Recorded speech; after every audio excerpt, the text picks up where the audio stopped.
안녕하세요, 동글아빠입니다. 자, 오늘은 기숙사 일반상 5강 답안에 왁구 잡는 방법에 대해서 알아보겠습니다.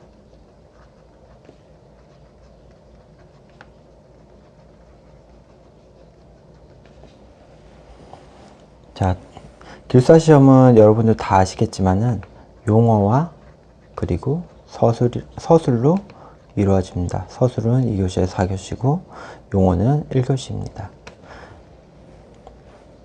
자, 그리고 특히 토질 및 기초기술사에서는 용어 점수가 합격점에 도달했을 때는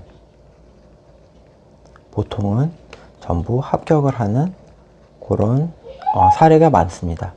그래서 제 최근에 합격한 제 멘티분들께서도 용어가 70점 이상 두 분 다 나오셔서 합격을 하셨습니다.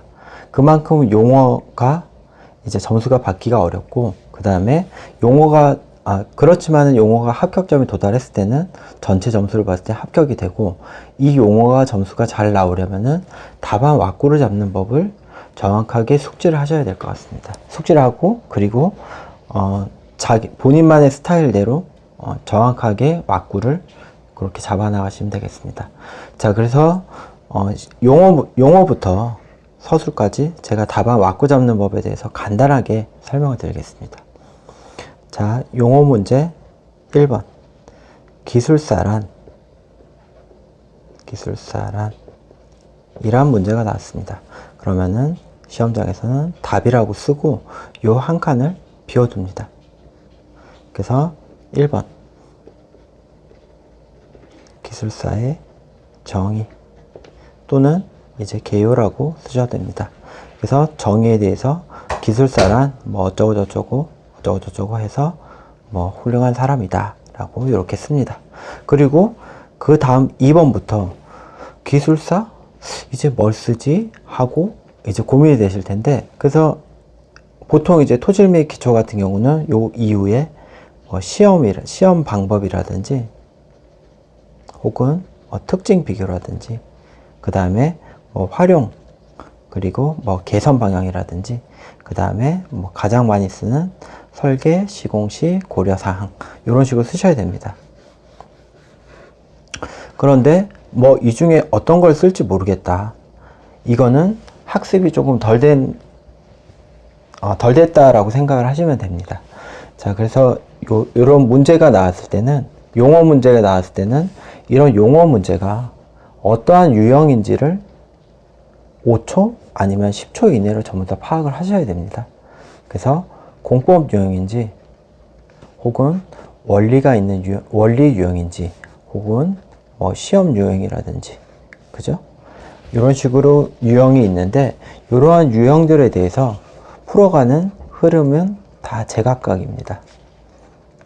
그죠? 그래서 이런 부분은 이제 본인만의 꾸준한 학습이나 꾸준한 공부량이 뒷받침돼야 됩니다. 자, 그래서 용어 같은 경우는 특히 대제목을 보통 3개에서 5개 정도 가져갑니다. 그래서 정의를 제외하면은 뭐 특징, 시험 방법, 뭐 설계, 시공식, 고려사항, 보통 저 같은 경우는 4개를 사용을 하는데, 대제목 같은 경우는 3개에서 5개 정도 분배를 하시고 거기에 따라서 이제 내용을 쓰시면 되겠습니다.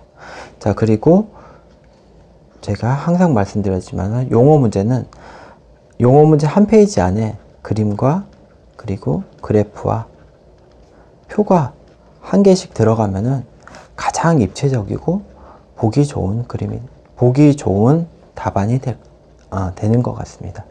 제 멘티들에게도 항상 강조했던 부분이기도 합니다. 자, 그리고 또 이제 학원에서 잘 알려주지 않는 노하우인데, 가장 자신 있는 문제 2문제를 선택을 하십니다. 그래서 제일 자신 있는 문제는 마지막 문제, 그리고 그 다음으로 자신 있는 문제는 첫 번째 문제 씁니다. 그래서 10페이지 마지막 문제 쓰고 시간이 남으면은 요 마지막 문제를 1.5페이지 또는 2.0페이지까지 쓰면 되겠습니다. 저 같은 경우는 이제 합격할 때 마지막 페이지를 2페이지를 써서 용어를 총 11페이지를 썼습니다. 그리고 사람이 첫인상과 마지막 인상이 좋으면은 점수는 자연스럽게 좋게 나올 것 같습니다. 자, 제가 지금 말씀드린 요 사항들에 대해서 제 멘티분들에게 정확하게 말씀을 드렸고, 제 서브노트에 대해서 모든 문제에 대해서 유형을 구분을 하고, 그리고 대제목 3개에서 5개, 그림 그래프 표는 하나 이상, 그리고 자신 있는 2문제는 처음 또는 마지막에 배치를 하라 라고 해서 요번에 합격하신 분들은 전부 다 용어가 70점 이상, 2분 중에 1분은 220점, 그러니까 73점이 넘죠. 이런 고득점을 받을 수 있겠습니다. 그래서 지금 제 유튜브를 보고 계시는 분들이 저를 전적으로 신뢰를 하고 이 방법을 따른다면은 분명히 용어에서 좋은 점수를 받고, 그리고 합격에 단기간에 달려갈 수 있지 않을까 생각을 합니다. 그래서 그리고 용어 같은 경우는 이제 보통 한 페이지 정도를 쓰는데 마지막에 이렇게 끝을 쓰시면 되겠습니다. 그리고 뭐 내용을 쓰다 보면 여기까지 다 썼다 그러면 다음 페이지 넘어가서 끝 쓰시지 마시고요. 굳이 이렇게 쓰셔도 상관이 없습니다. 자, 그래서 용어에 대해서 이제 왁구 잡는 법에 대해서 설명을 드렸습니다. 자, 서술은 사실 별거 없지만은 서술에 대해서도 한번 제가 간단하게 소개를 해드리겠습니다. 자, 요번 117회 문제 나왔던 보강토에 대해서 한번 예를 들어서 한번 설명을 드려보겠습니다. 자, 보강토 옹벽의 두두두두 해서 보강 원리와 그리고 안정성 검토 사항에 대해서 설명을 하시오 라고 이렇게 나왔습니다. 자, 그러면 제가 항상 말씀드리듯이 처음에 나오는 이 부분은 이제 전제 조건이 되겠고요. 그리고 첫 번째 문제, 그리고 두 번째 문제가 되겠습니다. 그러면은 답이라고 쓰시고, 자, 비켜줘. 답이라 쓰시고, 죄송합니다. 자, 답이라고 쓰시고, 1, 개요. 그래서 첫 번째 전제 조건에 대해서 자연스럽게 1번 개요가 나옵니다. 보강토 옹벽이란 뭐 어쩌고저쩌고 해서 일반사항이 보강토 옹벽에 대해서 나옵니다. 자, 두 번째 물어본 첫 번째 문제가 나옵니다. 보강토 옹벽의 보강 원리란 어쩌고저쩌고 내용이 쭉 나옵니다. 자, 그리고 세 번째 두 번째 물어본 문제 안정성 검토 사항에 대해서 이렇게 나옵니다.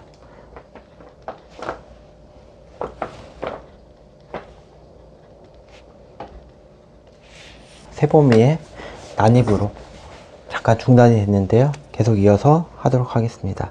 자, 서술 왁구 잡는 법을 제가 설명하다 말았는데, 만약에 보강통 옹벽이 어쩌고 저쩌고 해서 보강 원리는 어떻고 안정성 검토사항은 어떻다라는 문제가 나왔을 때는 서술 문제 첫 번째 개요에서는 요 물어본 전제 조건 보강통 옹벽에 대해서 첫 번째 개요를 쓰시고, 물어본 첫 번째 문제에 대해서 개요 2번을 쓰시고, 그리고 물어본 두 번째에 대해서 개요 3번을 이렇게 쓰시면은 총 6줄을 쓰시게 되는 거죠. 이렇게 6줄을 쓰는 게 가장 일반적입니다. 그래서 어떤 학원에서는 이런 개요에서도 뭐 그림과 그래프를 그리고 막 어떻게 하라고 하는데, 제가 봤을 때는 그냥 개요는 앞으로 내가 어떤 식으로 답을 전개를 하겠다라는 말 그대로 개요이기 때문에 이런 그림 그래프 이런 거보다는 제가 설명드린 대로 전제 조건 물어본 문제에 대해서 어떻게 설명하겠다라는 이런 식의 개요 전개가 좋을 것 같습니다. 자, 그러면은 이제 첫 번째 장, 두 번 대제목이 나와야 되는데 여기서부터 사실 막힙니다. 뭘 써야 될지. 그죠? 그러면은 제 117회 문제 풀이를 보신 분들은 다 알겠지만은 첫 번째 장의 엑스트라는, 그러니까 요 2번과 3번 요 반 페이지가 되겠죠. 요 엑스트라는 전제 조건에 대한 아이템을 쓰시는 게 가장 일반적이고 가장 흐름을 좋게 가져갈 수 있습니다. 그래서 보강토 옹벽의 보강 원리라든지, 혹은 보강토 옹벽과 일반 RC 옹벽의 비교라든지, 혹은 보강토 옹벽에 작용하는 뭐 토합 비교라든지 원리라든지, 그런 식으로 이런 전제 조건에 대한 첫 번째 장 엑스트라를 쓰시면은 흐름도 좋게 가져가실 수도 있고, 그리고 내용도 좋다. 이게 제 노화 중에 가장 큰 거라고 말씀드릴 수가 있겠습니다. 그래서 첫 번째 장 엑스트라는 무조건 요 전제 조건에 아이템을 써라. 그리고 자, 첫 번째 장 엑스트라를 이만큼 썼어요. 그러면은 그 다음 장에 본론을 써야 되는데, 본론은 이제 물어본 문제가 한 문제인 경우는 한 페이지에 걸쳐서 쓰시고요. 그리고 두 문제인 경우는 각 반 페이지 이상씩, 그리고 세 문제를 물어봐도 각 반 페이지 이상씩 이렇게 쓰시면 되겠습니다. 자, 그러면 또 무슨 문제가 있죠? 마지막 장 엑스트라를 또 써야 되는데, 마지막 장 엑스트라는 또 뭘 쓰냐? 보통은 계측이라든지 정보화 시공이죠. 계측이라든지, 그리고 시공사항을 좀 쓰셔도 되고요. 재료, 그리고 품질 관리 사항, 그죠? 그리고 개발 사항, 그 다음에 최근 논문에서 봤던 뭐 연구 개발 사항이라든지 이런 식으로 쓰시면 되겠습니다. 그래서 제가 첫 번째 장 엑스트라도, 그리고 마지막 장 엑스트라도 뭐 이런 아이템들을 이제 써야 된다라고 했는데, 이런 아이템들은 뭐 계속 말씀드리지만은 꾸준한 공부량으로 커버가 됩니다. 꾸준한 공부량과, 그리고 잘 정리된 서브노트와 잘 정리된 책, 그리고 교재의 아이템을 본인 노트화해서 그 무기로 항상 가지고 있다가 시험 문제, 어떤 문제가 나오더라도 첫 장 혹은 마지막 문제 엑스트라로 사용하시면 되겠습니다. 자, 그리고 서술 문제는 보통 이제 글씨를 빨리 쓰고, 저처럼 조금 빨리 쓰고, 그리고 글씨가 큰 사람은 3페이지를 채울 수가 있는데, 보통은 3페이지를 잘 못 채우세요. 그렇다고 뭐 절대 평생 합격을 못하느냐, 그건 아닙니다. 근데 만약에 이게 3페이지째인데 자기가 여기까지밖에 못 써요. 그렇다고 끝을 여기다 이렇게 쓰시면은 절대 안 되고요. 3페이지, 그러니까 25분 동안 여기까지밖에 못 썼어요. 그래도 끝은 여기다가 쓰고 다음 페이지에 다음 문제를 쓰시면 되겠습니다. 그러면은 요 정도 빈칸이 남지만은 내가 시간이 없어서 못 쓴 거다 라는 인상을 주면 됩니다. 그래서 3페이지 끝날 때마다 요 끝을 쓰시고요. 그리고 제일 마지막 자신 있는 문제는 3페이지, 4페이지 이렇게 쓰시면 되겠습니다. 제가 합격할 당시는 저는 서술 2교시에서 4교시까지는 13페이지를 꽉 채웠습니다. 저는 표를 하나도 그리지 않았습니다. 이게 저만의 노하우라면 노하우죠. 그래서 페이지 수는 제가 봤을 때 최소 한 10페이지고, 그리고 보통은 한 12페이지까지 쓰시는 게 좋고, 그리고 가장 자신 있는 문제를 서술 마지막 문제에 배치해서 3페이지 이상 쓴다면은 70점, 그리고 70점 이상도 충분히 나올 수 있을 거라고 생각을 합니다. 저 역시도 70점 이상이 나왔고요, 서술에서. 자, 그러면은 기술사 일반상 5강 답안 왁구 잡는 법에 대해서 처음부터 다시 한번 보도록 하겠습니다.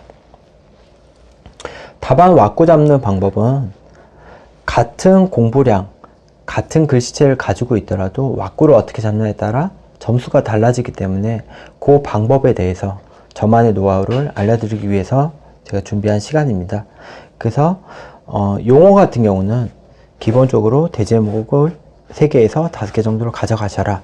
그리고 그림, 그리고 그래프, 그리고 비교표를 1개 이상 가져가셔라.